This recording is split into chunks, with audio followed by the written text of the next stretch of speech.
most of you know that I went to Mexico City for this Global Food Bank Leadership Institute, which is part of the Global Food Banking Network. Okay. So the background on this is we were in one of our GSA facilitation meetings trying to make sense of what the GFN was doing, where they were at, and noticed that they had this global gathering of food bankers in Mexico City. And I was going to a separate geography conference in Denver right after those dates. So I looked into tickets, and it was affordable for me to be able to just swing by there. And so I registered and was kind of vetted by their organizing committee, asking, what is my interest in going to this event? What is your link to the food banking world? And I don't know if they had looked up my affiliation with the GSA or some of the articles I had written previously, but there was already, prior to me getting there, a little bit of, I guess, not tension, but needing to explain my presence. So I had a Zoom call with the conference organizers and the Global Food Banking Network Director of Research, and was very transparent on my critique of food banking, my involvement with the Global Solidarity Alliance, some of our concerns with food banks eroding the right to food, and particularly the corporate capture of food banking networks. And we had a good 30-minute conversation.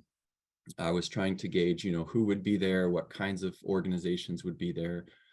And after that conversation, I was not uninvited, so that was good. And so I was really not quite sure what to expect. I definitely had not crashed somebody else's party like this in a really long time.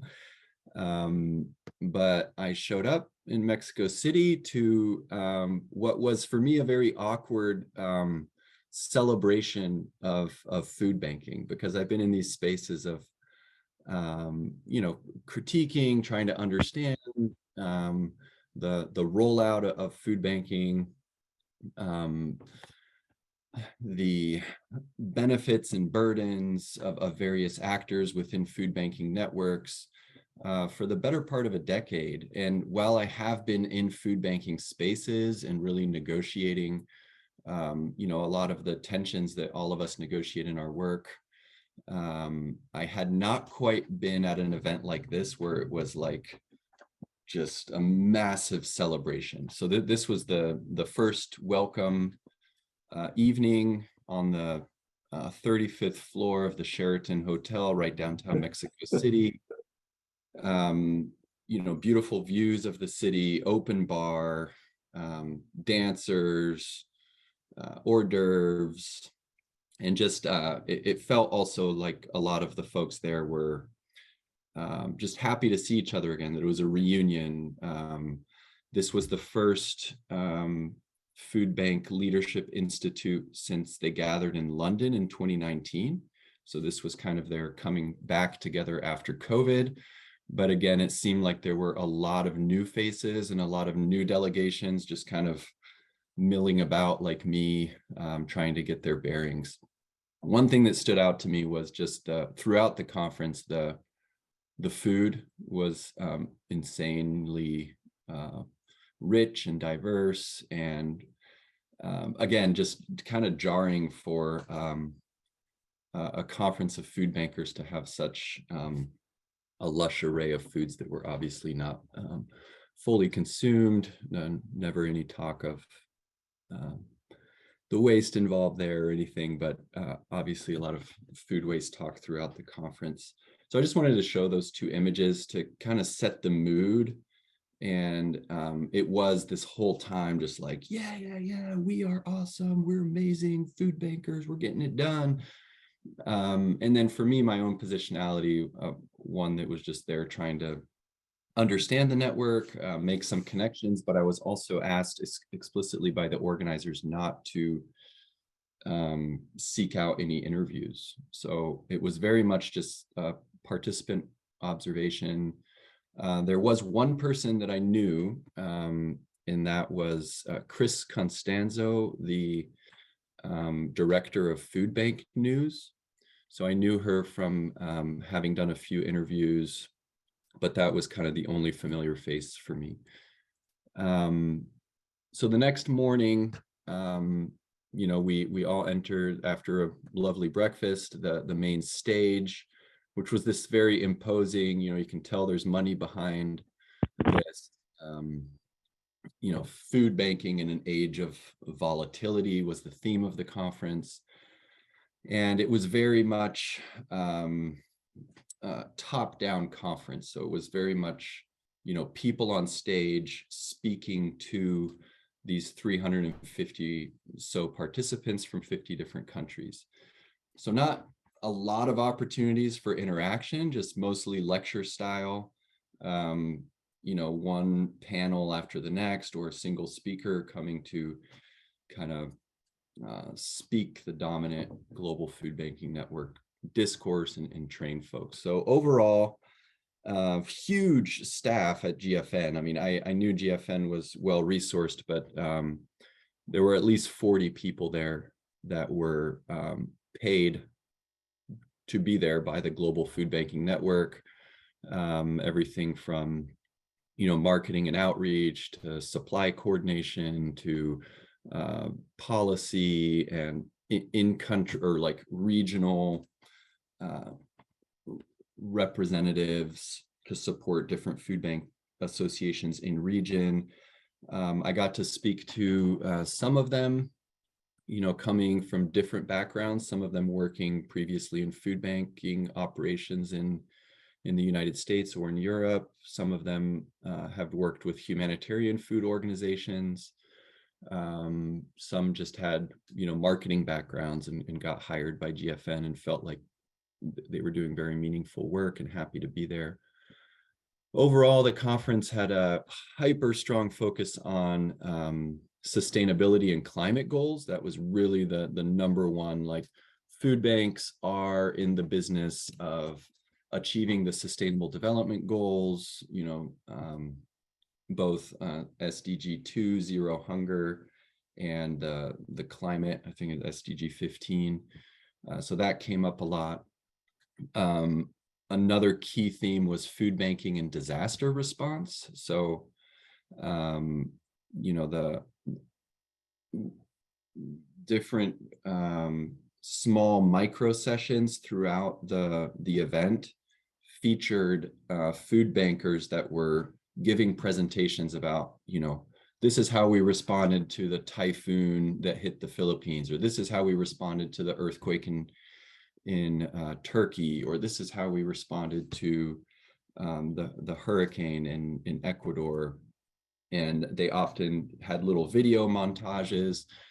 What was interesting is a lot of these countries, there was also kind of clear links being made between governments and military and food banking operations, not unlike what happened in the US around linking of food banking and the National Guard during the COVID-19 pandemic. But again, this was celebrated as, food banks are a key disaster response institution, and we need to support them as such.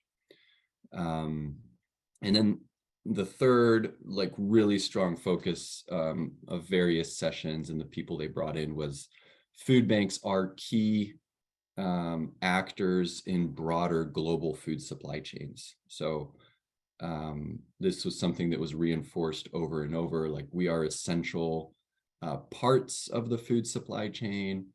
The work we are doing is very valuable for agriculture, food processing, food retail, food service, and go us. We are like resolving all of these different inefficiencies through our own efficiencies. And then finally, that some of the sessions were about regional networking. So they would break out into, the Sub-Saharan Africa food banks, or the Southeast Asia food banks, or the Central America food banks. But overall, it was really jarring how little conversation there was about hunger and food insecurity. It was kind of an assumed reason why everyone was there, and it was definitely like in the air that this is why we're recovering food, but there was not a single session focused on food insecurity or the drivers of food insecurity. No presentations from different countries on specific contexts of hunger in the areas they serve. So I just wanted to point that out. And you know, in an exchange I had with the director of research after the conference, I also pointed that out because she asked me for positive and negative critique. And I just said, you know, it's really interesting that there was no discussion about hunger at a global food banking network conference. So really the shift towards sustainability and kind of food banks' key role in food supply chains is the new dominant discourse, which, you know, some of us have theorized for a while, but this conference confirmed. I want to take a little bit of time to talk about the keynote speaker. So the very first speaker that they invited was Dr. Bram Govaerts. He's the Director General of CIMMYT. And CIMMYT is a research group for genetically modified crops. And they were the very first group to kind of crack the code on wheat rust, which was a disease that started in Mexico. And the US government was very worried that it would jump the border and invested heavily in research around both corn and wheat GMOs back in the 1940s and 50s. And so this person, who is now the Director General of this organization, kind of gave a history of the Green Revolution and technological innovation within CIMMYT and the key role that innovation needs to play in the future of the food system. Now, I thought it was very interesting that, you know, this particular person was invited to give a keynote to 350 food bankers because, you know, our whole issue around food waste and the explosion of the amount of food that we've had since the Green Revolution is also, you know, a part of the issue that we're dealing with. Not to mention the resistance from peasant groups all across the world that are very much opposed to, you know, some of the political dynamics around GMOs and what it's done in terms of consolidation of land and seed. So just a few quotes from this guy. He was really framing food banks as an extension of the Green Revolution and as institutions that can serve to mitigate future food system shocks, which were assumed to be coming and indeed already here. So as he was talking about the wheat experiment, the very first experiment, I guess, doubled the yield of the wheats, but the stalk was still too high. So basically the head of the wheat was too high and fell over in the fields. And he used this interestingly to say, call it the first surplus food loss. It was already in the field, but lost until we were able to find the morphing gene to make the stem smaller, less tall, so it could sustain the weight of the grain and would not fall over.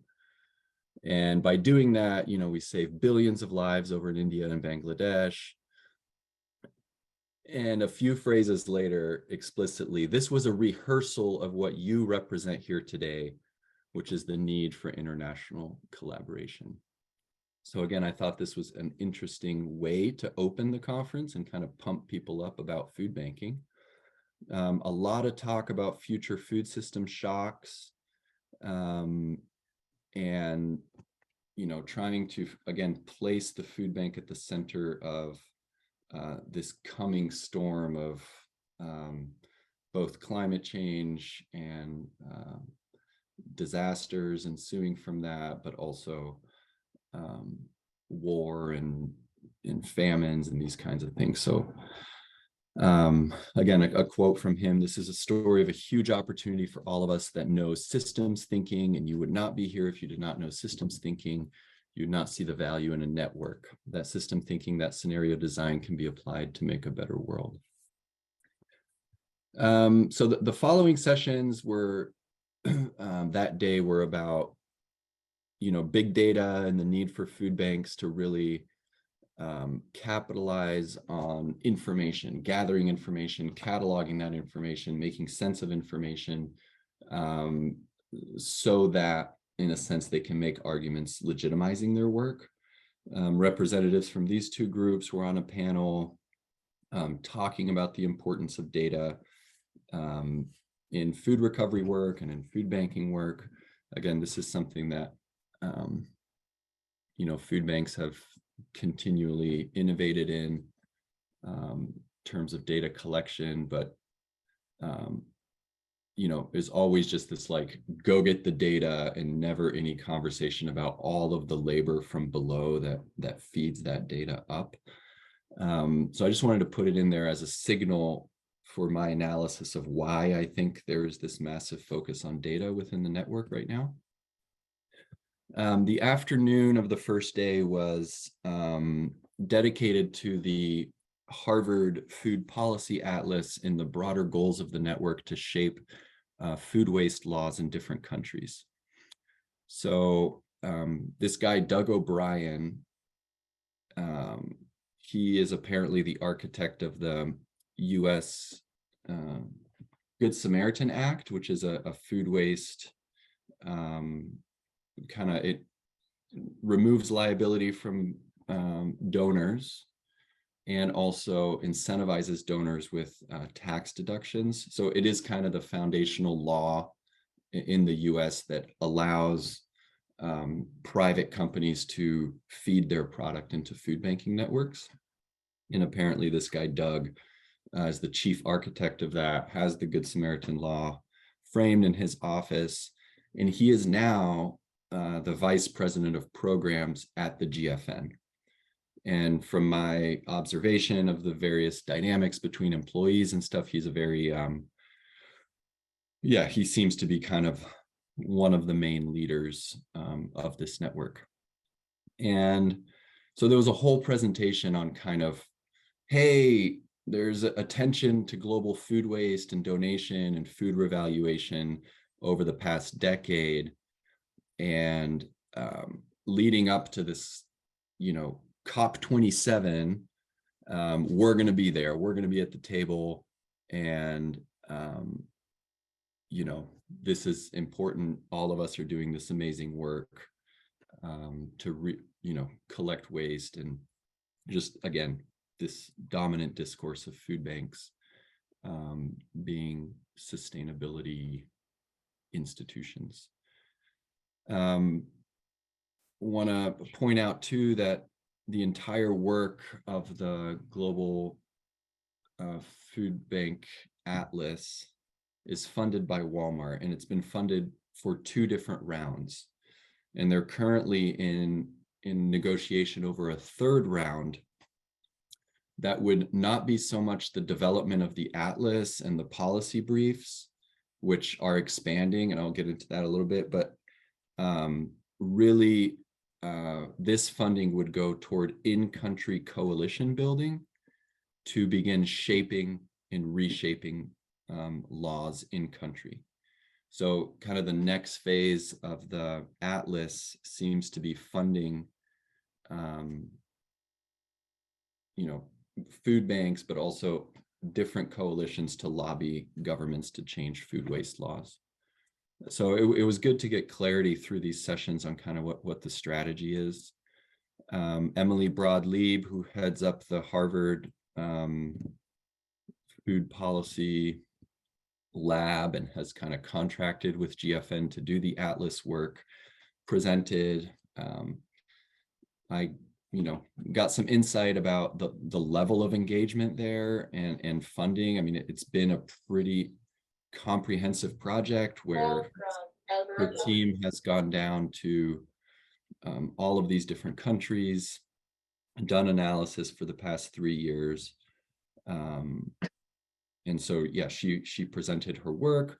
And after that, there were breakout groups. So each region kind of went and did a breakout group of, what are the food waste laws that need changed in my country or in my region. I did not attend those because I wasn't allowed to, because I wasn't in those groups. I was in group 6, which was the GFN partner group.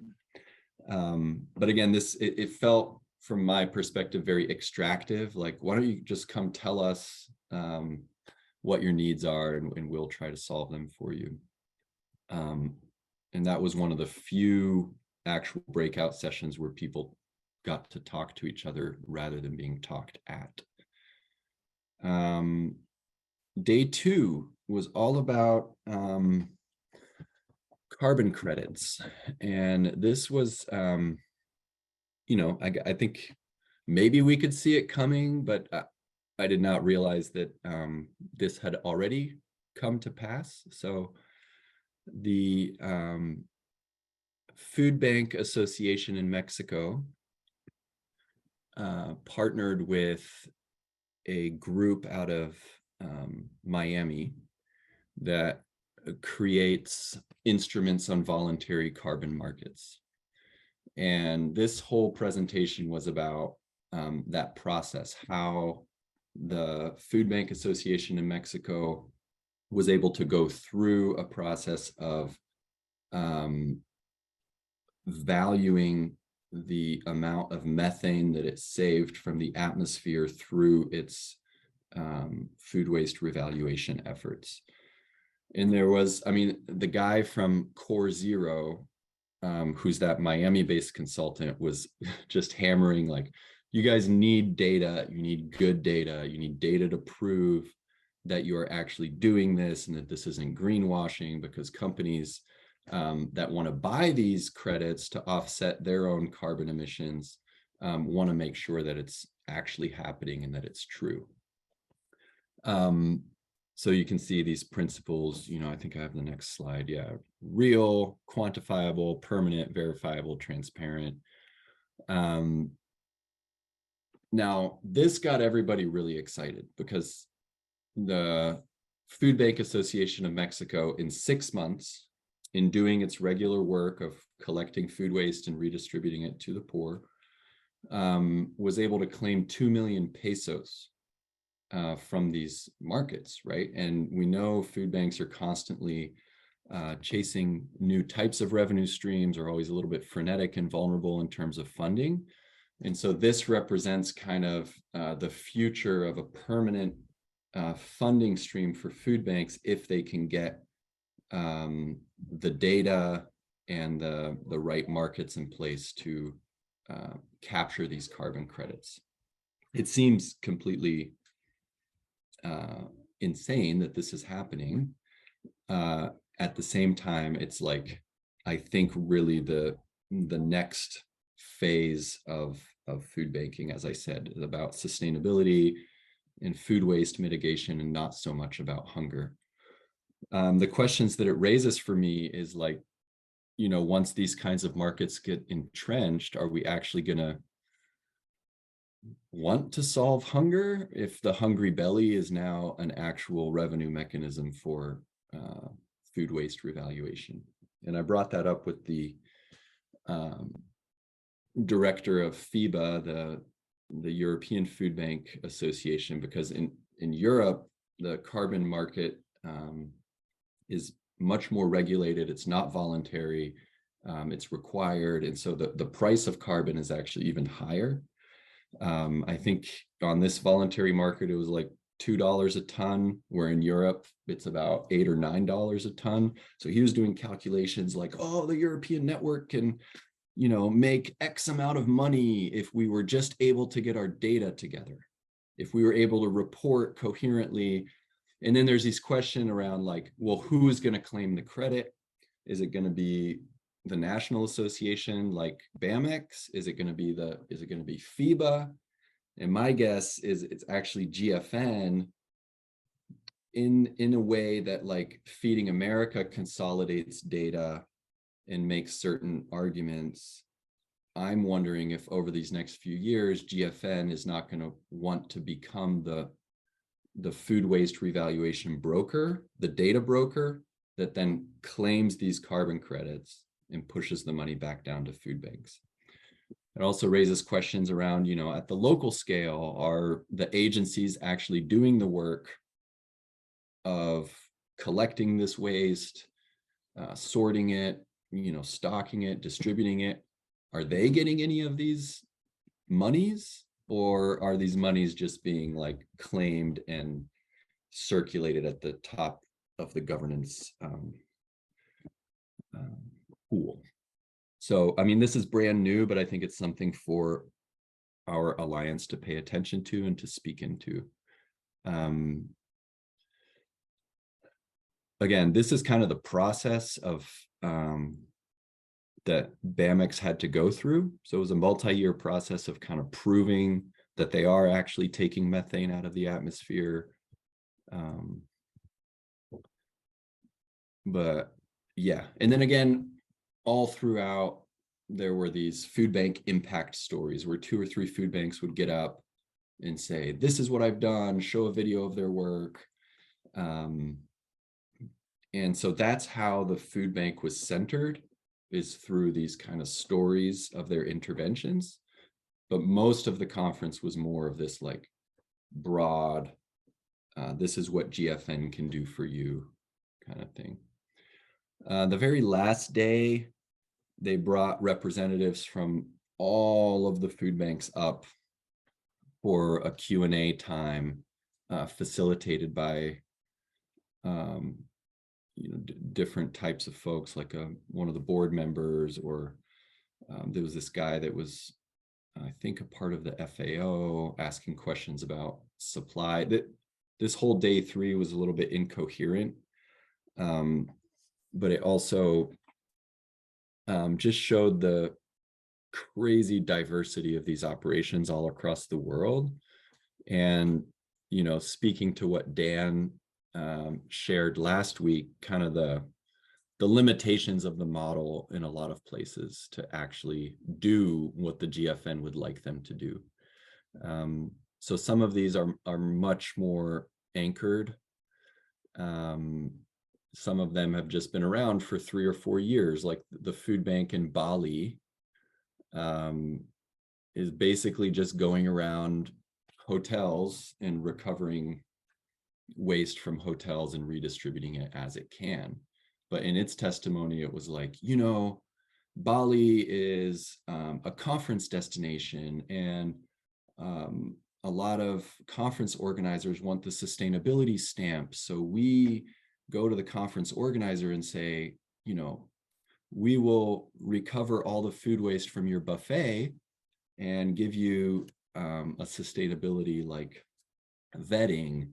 And, she was telling this story as though this is like a wonderful strategy.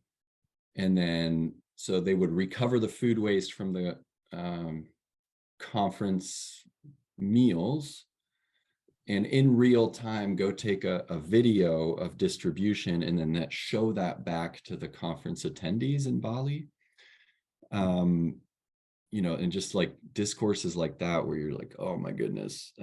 Someone else was talking about snow pea plantations in Ecuador, I guess, or no, Guatemala. I guess Guatemala is one of the largest snow pea exporters in the world, and was just sharing like, we have access to so many snow peas, but there's just a problem in education and trying to get our population to eat them because they're not used to it. So we've invested a lot into education and trying to help people get used to eating snow peas. or the Kenya Food Bank talking about dehydrating vegetables and this great technological fix to food waste where they've dehydrated vegetables and they're taking those up into the north of Kenya where there are Maasai tribes, but part of the problem is that the Maasai don't eat vegetables, and so we need to be like educating the Maasai on how to eat. So again, all of these like very weird discursive framings of the work in hyper different social contexts, geopolitical contexts, and again, to Dan's point, I don't know if GFN is going to be able to do really what they want to do. I did have a conversation with somebody from the Democratic Republic of Congo that's being funded by the GFN to kind of explore starting food banks there. He was in Chad and Gemina, also like doing both Chad and the Congo. And it seems like some of these groups in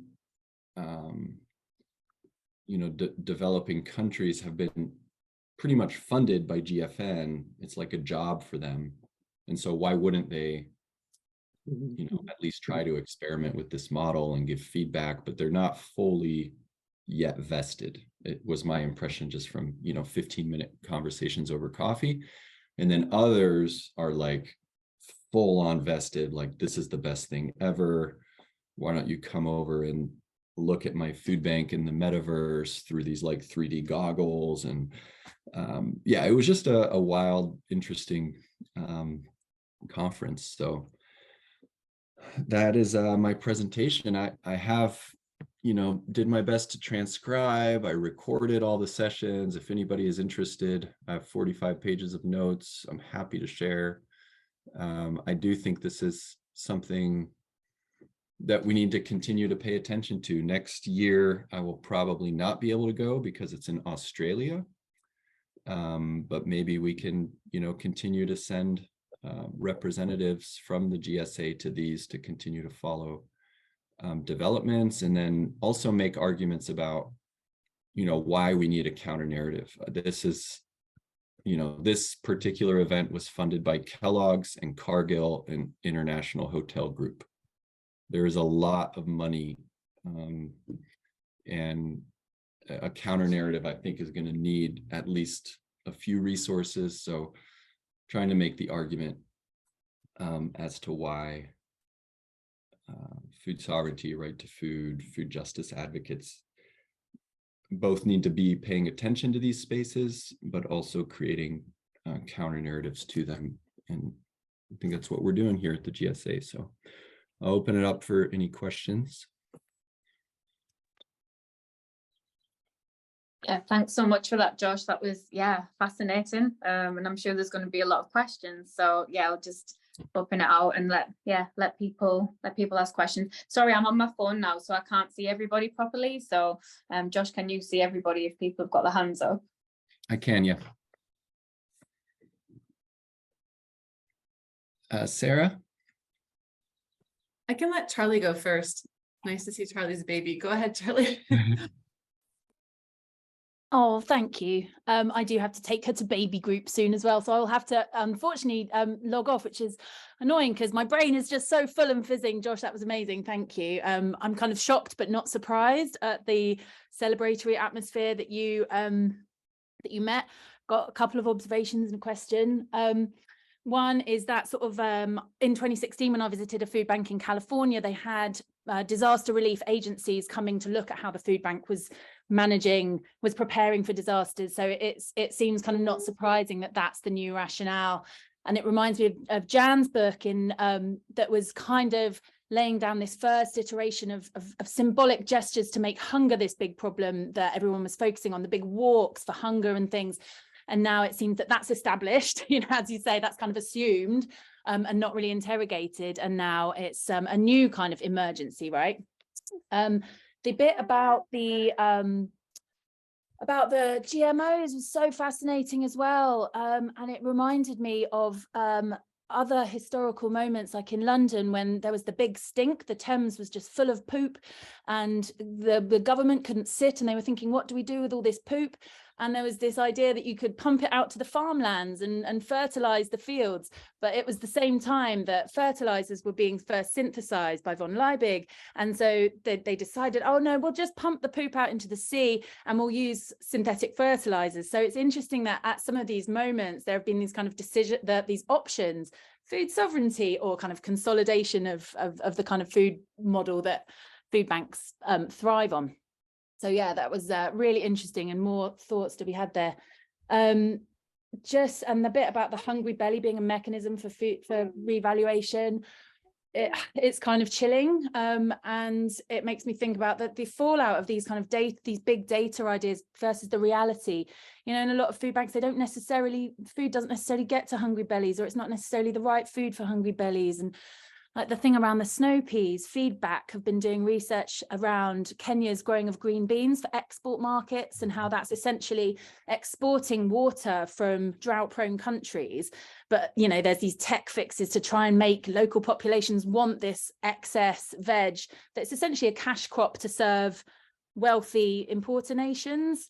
So just kind of a bit mind-blowing. And question is around, sorry if I missed things, I had to go and get Lyndon from her sleep, but around the sort of behind the smoke screen thing, did you have chats with people that had a sense of the critique, you know, the critique that I think Feeding America has, that it shouldn't, you know, you go to the top of Feeding America and people say, well, we don't want to be here, and there are political solutions, but it doesn't sound like that was part of the official narrative here. I just wonder if there were, in your chats with people, there was a different kind of narrative flowing beneath. So thank you.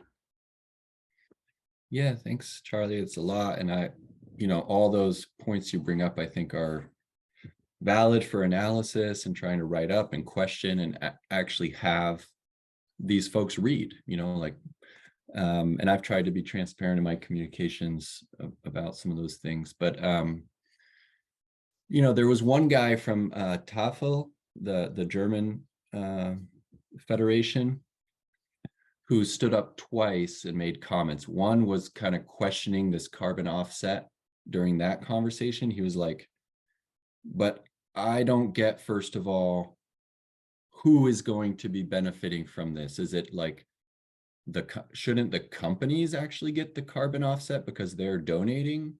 Or shouldn't the local agency get the carbon offset because they're doing the work? Or should the food bank get the carbon offset because they're the ones brokering the transaction? You know, and he was kind of like tongue-in-cheek devil's advocate, like, this seems a little bit scammy to me. So, you know, but his was the only critical voice. And in that during that panel, when all the food bankers were there, he also, the same guy stood up and said, you know, I think with any conversations about food waste recovery, we also need to be talking about some of the violence done against both human and animal life in the fields and in the slaughterhouses, and that food waste is also a mechanism of our industrial food system. And as food bankers, we need to be talking about this. And I actually started the applause on that one. And then everybody else was like, yeah. But that was the only, you know, kind of critique of the food system. The food system was a fixed, immutable, you know, on an immutable development trajectory that the food bank now is a part of, and kind of not, the food system itself was not questioned. So, you know, I see those, like the guy from Tafel, as, and I've written him, and I'm hopefully going to follow up with him in Zoom with Kaylee later. There are kernels of opportunity to organize within these spaces, is all I'm saying. And like, maybe be that little like skunk at the garden party that Jan talks about, and not just let GFN be, because they will be, but like, what are kind of the opportunities to also influence discourse in these spaces. And just as we've seen Feeding America change, you know, this space might change. But if they do have the power to, you know, it is a tension because as Dee said, that it is neocolonialism too, and it's very like brazen, like, oh, we have the answers, we know, you know, kind of, it's very uncomfortable. Like I was uncomfortable most of my time there. It's not a space I would love to hang out in for a long time. But yeah, Sarah, you had a. Yeah, and I see D also had a hand up. Yeah, thanks so much for going, Josh, especially since it, you know, they had to vet you and the, you know, the discomfort. So really appreciate you going and sharing.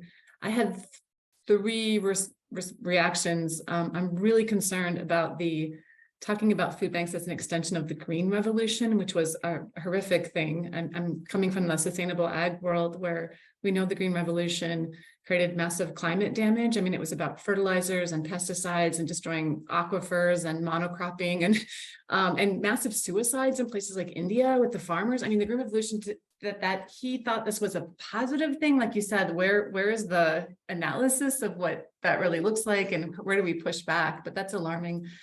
Also, the carbon offsetting, good to know about that.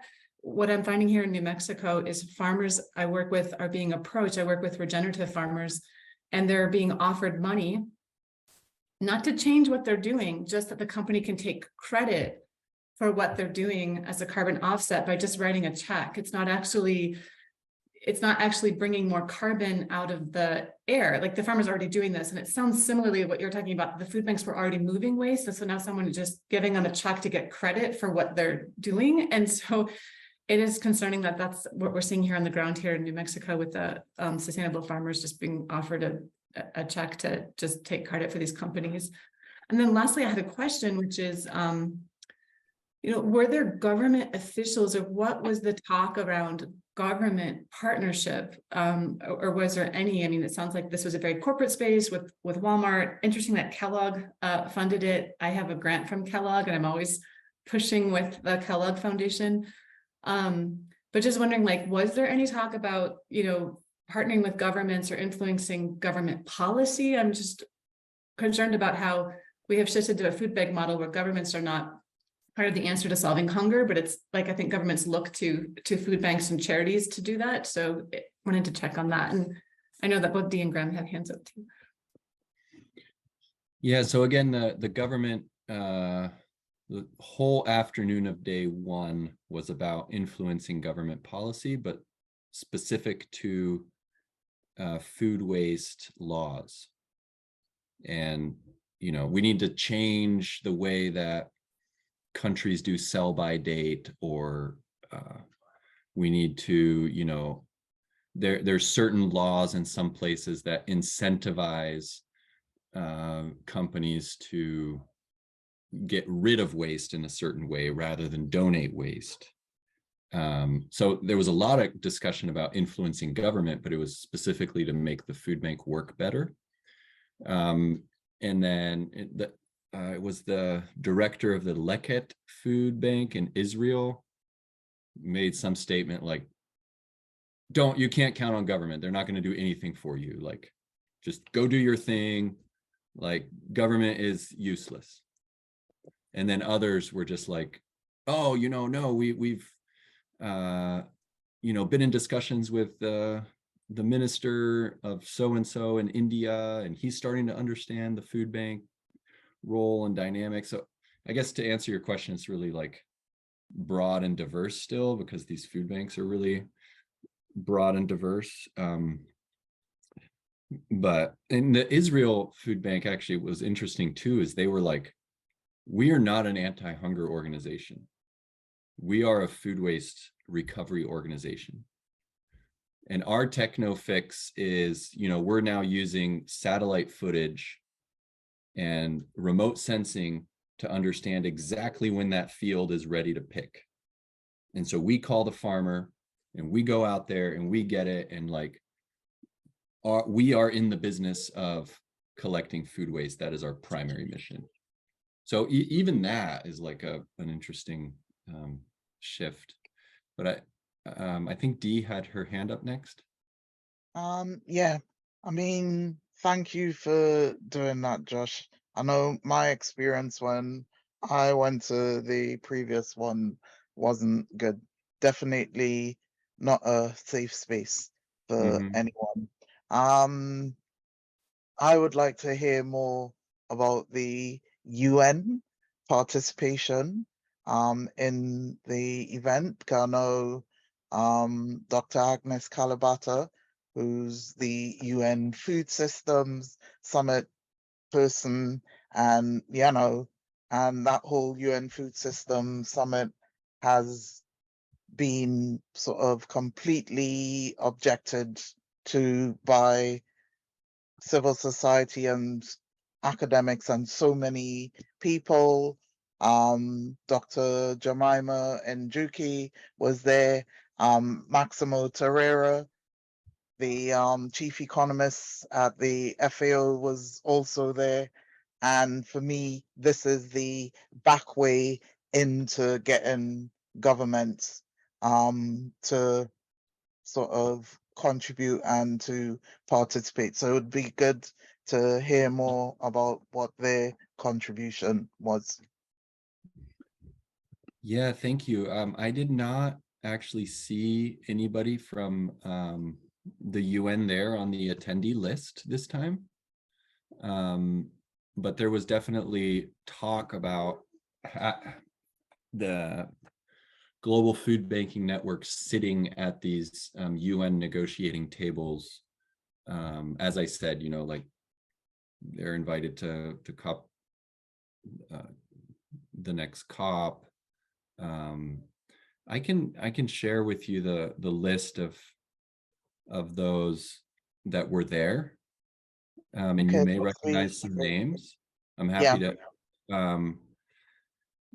But it's again something whereas like most of the time we were just being talked at. There was not that much opportunity to, there were coffee breaks and things like that where you could go kind of mingle. But I did not meet anybody from the UN or any international governance bodies there.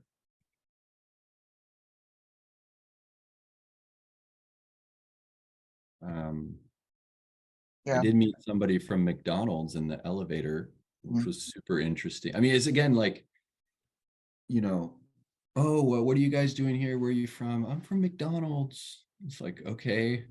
And what I want to say is like, have you ever tasted 30-minute-old fries? But I think it's also like McDonald's supply chains is, massive amounts of potatoes and massive amounts of tomatoes and lettuce. And, they have this sustainability person going to the GFN to figure out like, oh, how do we plug in McDonald's to get its sustainability stamp that they're actually donating? Okay, well, I've just done a little search and they're actually videos. Yes, the whole thing was yeah. recorded. Yeah. So so there's one with Maximo. So I'll do a search, and because it's deeply concerning that they've changed their tactic from feeding hunger to food systems. Yeah. So can I chip in now? Yeah, please go ahead, Graham. Yeah. Well, I like everyone else, I sort of want to thank you for being there. I mean, I think this is enormously significant and important, and I think we should be really, really concerned about what's going on. I mean, these are sort of critical issues, and I think somehow the word has got to be out about what you've just actually given on your presentation. I mean, I think it's hugely significant and really, really problematic, because I think it's just provides a lot of evidence about, I think, what many of us have known and have thought and speculated about, written about for many years. And I don't know, there are just so many things that I think come out of this. For example, the matter that you raised about, the person from Tafel in Germany. I think we need to know who that is. I think we need to put that person in touch with some of the academics who signed the letter from Germany, who are very well informed about these whole issues, to actually start making those connections. And I also think that, I don't know, I'm sort of jumping ahead a little bit, but the letter that was sent out and the response to it by The Guardian and The Observer, I think was very interesting, but I think it didn't really connect up sufficiently, I think, with what was going on in Mexico City. Mm-hmm. But one of the things that I've done since is actually to contact various agencies with those, with the letters and with the comments, and also with the link to GSA, to find out sort of where people's reactions are at. And I think I'll say more about that when we get to that on the agenda. But I think we really need to have the media involved. The media needs to have been reporting on this conference and what's going on, because it is significant. And I'll give you one example as to why I think, because it relates to this carbon sort of offsetting. I went onto the Global Food Banking Network sort of website, and I found this comment about food banks for people and the planet, right? And then there's a comment there, you probably read it, a study on food banking's prevention of greenhouse gas emissions, okay? I just want to read it because at the end, I think it's significant. It says in 2021, members of the Global Food Banking Network recovered 500,000 metric tons of wholesome surplus food to feed 39 million people collectively mitigating 1,695 billion kilograms of CO2 equivalents, which was up from 2019. And then it says that's an environmental impact equal to reducing emissions from more than 365,000 passenger vehicles, okay? Well, I thought that was an outstanding claim. And I went actually online, I think I've told you this already, but I went online and I checked how many passenger vehicles there are actually in the world today. And there's 1.4 billion passenger vehicles.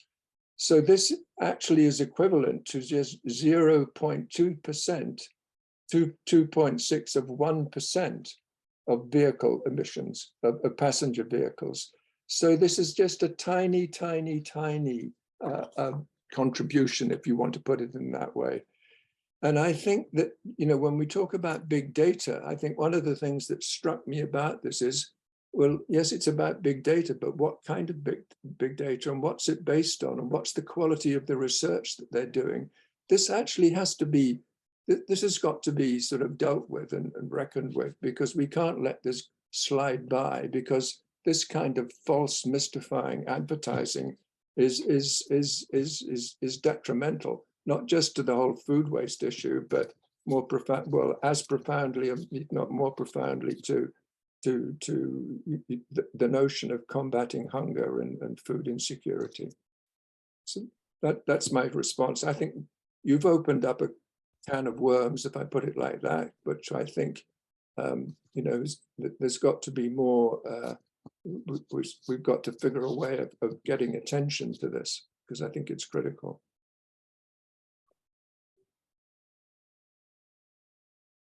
Yeah, and I would say we also need to figure out a way to be resourced to do it, because it's exactly, all of us are doing this on our I know. on our benevolent time that we find to do it, and then there's like 45 staff members at GFN being paid very decent wage to do what they do. So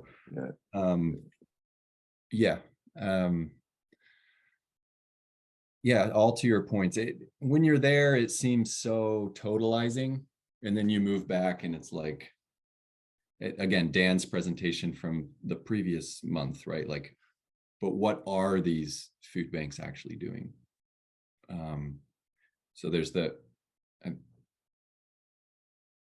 think opening that tension between the totalizing discourse of, oh, we are solving climate change, and then the like, in reality, this is what this means, and who is benefiting from that carbon credit stamp by doing absolutely nothing. I think exactly. I mean, I think that the information that you gave that actually their next conference is going to be in Australia, I think is important to know, because we have people from Australia who signed our letter, right? They need to be advised about this as quickly as we can, because they need to be organizing in terms of a response to it. And I think the Aussies actually will be up for it, you know, in terms of engaging with the issues. So I think, and that gets back to a question about GSO, and, you know, we're sort of transatlantic basically at the moment, but I mean, the letter has actually invited, you know, the globe in. So, you know, I think that's important for us. Yeah, and it's September, so there's 18 months to. Yeah. Yes, Jan? Yeah, I'd just like to reinvite.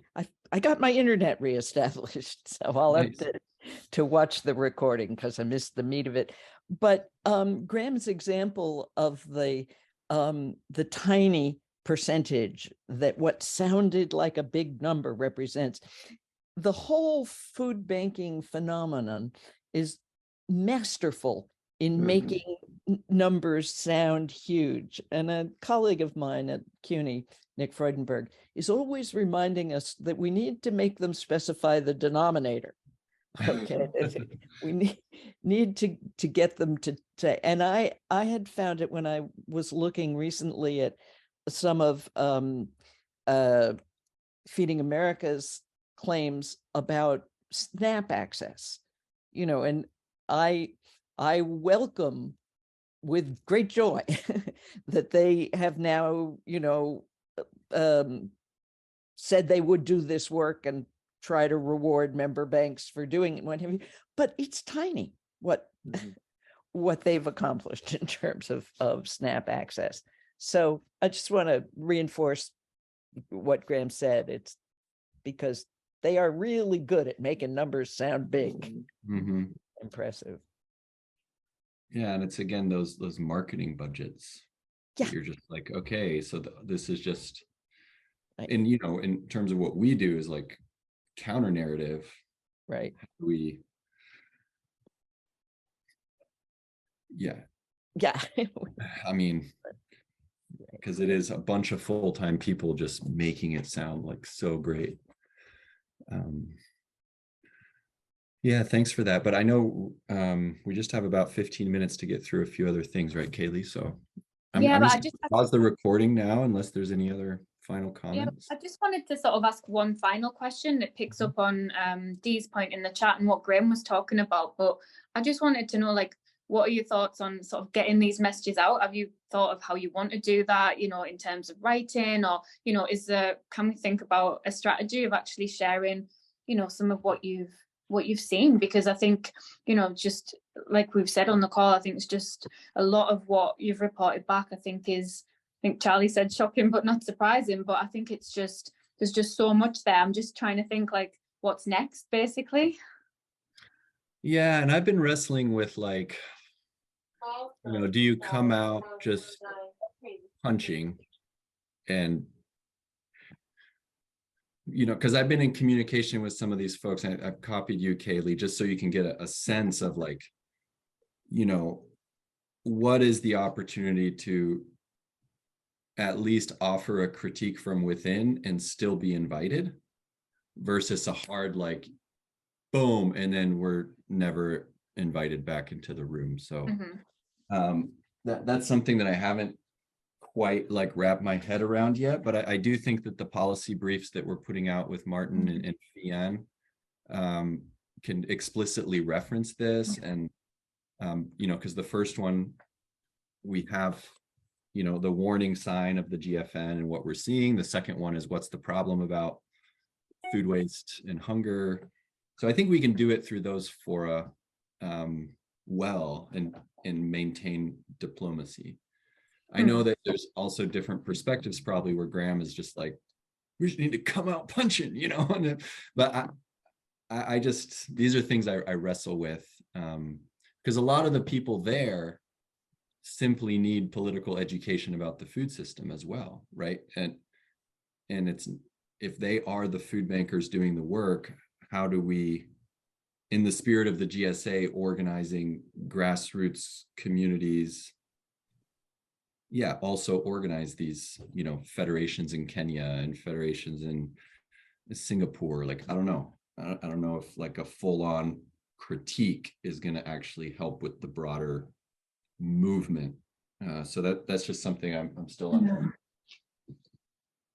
Yeah, and well, I'm just thinking you've got that attendee list. Maybe we can invite all the attendees to our first webinar on the briefing.